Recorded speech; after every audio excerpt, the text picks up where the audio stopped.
Après, quand je vais passer à la télé, je vais devoir accepter les critiques. Et il va y en avoir beaucoup, mais bon, on s'en fiche complètement. 8 femmes sur un podium. Des blondes, des brunes, des robes moulantes et des paillettes. Vous connaissiez Miss France? Eh bien voici Miss Irak. L'élection se déroule dans un grand hôtel de Bagdad. C'est une première dans le pays depuis plus de 40 ans.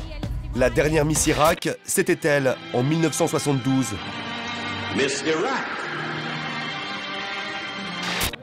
Une soirée sous haute sécurité. L'État islamique n'est qu'à 50 km et les attentats sont monnaie courante. Arrêtez, on ne va pas parler de ça ce soir. On est heureuse maintenant. On va changer le pays et il faut regarder vers l'avenir. Ces Miss font partie d'une génération d'Irakiens qui a fait le choix de vivre malgré la guerre et les bombes. Quelques jours plus tôt, à Bagdad. Allez les filles, vous représentez l'Irak, vous représentez votre culture. Comme partout ailleurs, les candidates ont un programme chargé. La première chaîne de télé du pays qui organise l'élection veut utiliser leur image pour promouvoir l'Irak et ses charmes. Sauf que par la fenêtre du van qui les accompagne, cela manque de charme justement. Poste de contrôle, blindés et hommes en armes à chaque coin de rue. On a grandi en Irak et tout ça, c'est la routine pour nous. Un jour normal. Tu marches dans la rue, il y a une bombe, il y a quelqu'un qui tire. C'est normal. Les jeunes femmes sont sunnites, chiites, chrétiennes ou kurdes. Aujourd'hui, on les emmène visiter un trésor archéologique irakien, Babylone. Mais difficile de les cantonner à leur rôle de belles ambassadrices. Ici, tout prend une tournure politique. Par exemple, devant la statue du lion de Babel, symbole de la force de la cité, récupérée par Saddam Hussein. C'est vrai qu'avec lui, l'Irak était vraiment une nation très forte. Vraiment très forte. Oui, c'est vrai. Attendez, c'était un dictateur qui s'est emparé de l'Irak par la force et qui a supprimé les libertés. Éteins la caméra. Pourquoi vous parlez de politique? Non, on n'a pas parlé. Si, vous avez parlé de politique.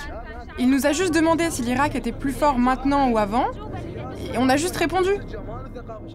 Impossible de se détacher de l'actualité. L'étape suivante, un camp de réfugiés au nord de Bagdad où plusieurs milliers de personnes s'entassent sous des tentes. Ces familles viennent de territoires aujourd'hui aux mains de l'État islamique. Les Miss, pour la plupart étudiantes de familles aisées, font un peu tâche ici où toutes les femmes sont voilées. Chez nous, des femmes comme cela, ça n'existe pas. Il n'y en a qu'à Bagdad. On n'a pas ces choses-là chez nous. Deux mondes qui se côtoient pour la première fois. La plupart des Miss n'avaient jamais vu un camp de réfugiés. Pourquoi vous avez fui? À cause de Daesh. Vous voulez rentrer chez vous? Oui. Tout ça va bientôt être terminé. Les candidates ne sont pas venues les mains vides. Des jouets doivent être distribués aux enfants qui ont tout perdu dans l'exil. Mais il y a plus d'enfants que de cadeaux.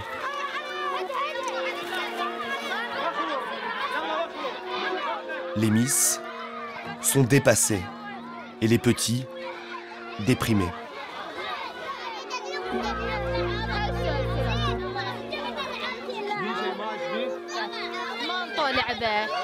Lui n'a pas eu de cadeau. C'était vraiment mal organisé. Il y avait beaucoup trop d'enfants. L'impression désagréable pour les Miss d'avoir enfilé un costume beaucoup trop grand pour elles.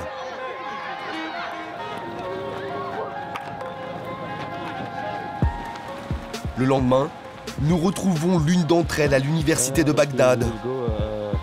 C'est ici que Sadja fait sa licence en sport-études. Chose rare en Irak, l'établissement est mixte. Allez Sadja, lève ton javelot. Dans sa fac, Sadja préfère rester anonyme. Elle n'a dit à personne qu'elle s'était inscrite à Miss Irak, juste a quelques proches, comme Rana, sa meilleure amie.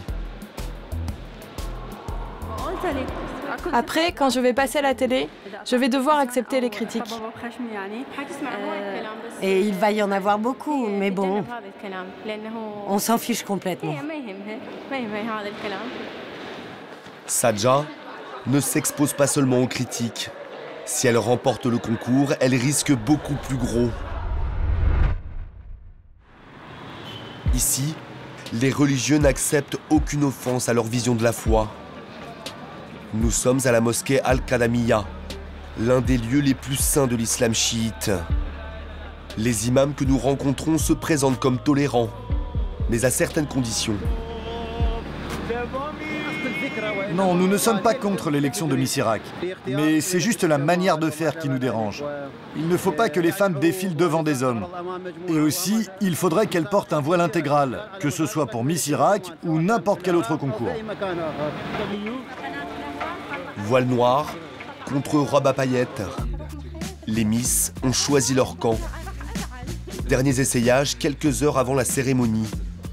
Du trac, mais pas de peur. Les religieux, ils vont aimer ça? Non, pas du tout. Pourquoi? C'est pas grave. Ils sont bornés de toute façon. On ne peut pas discuter avec eux. À l'entrée, fouille obligatoire. Dans la salle, pas d'alcool. Et sur scène, pas de défilé en bikini de prévu. Le public, stars de la télé, hommes politiques, et même au premier rang, l'ambassadeur du Bahreïn. La soirée commence. Allez les filles, montez sur scène. Puis l'épreuve la plus terrifiante, l'oral, avec des discours bien plus politiques qu'ailleurs. Ce que j'aimerais pour l'Irak, c'est qu'on puisse réparer le barrage de Mossoul, parce qu'il est maintenant en très mauvais état et il va s'écrouler. C'est très dangereux. C'est l'heure des résultats, devant un public qui a déjà fait son choix.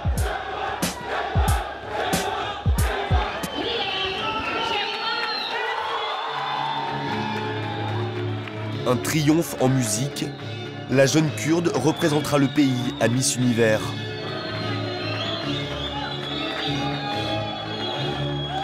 Cette couronne aujourd'hui, ce n'est pas juste pour être célèbre, c'est pour servir le peuple irakien. Je veux que le monde entier soit fier de nous. Merci. De belles intentions déjà salies par l'État islamique. Ses membres semblent avoir suivi l'élection de près. Quelques jours après la finale, la nouvelle Miss Irak a été menacée de mort par Daesh. Un retour brutal à la réalité du pays.